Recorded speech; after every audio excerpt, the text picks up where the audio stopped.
যারা পিআরের পক্ষে তারা স্থিতিশীলতা চায় না বলছে বিএনপি। অসাংবিধানিক আবদার না মানার হুঁশিয়ারি।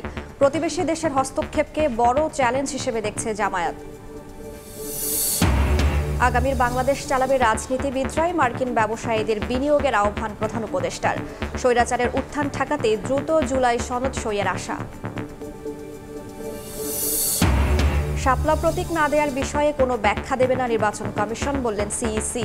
আইনি বাধা না থাকলেও একটি পক্ষের চাপে দেয়া হচ্ছে না, দাবি এনসিপি নেতা সার্জিসের।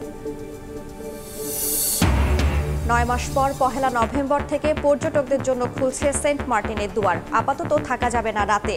জানুয়ারি ফেব্রুয়ারিতে শিথিল থাকবে বিধিনিষেধ। এবং এশিয়া কাপের অঘোষিত সেমিফাইনালে পাকিস্তানের মুখোমুখি হচ্ছে বাংলাদেশ। পরপর দুদিন মাঠে নামলেও প্রভাব পড়বে না পারফরম্যান্সে, মাঠে সেরাটা দেওয়ার পরামর্শ।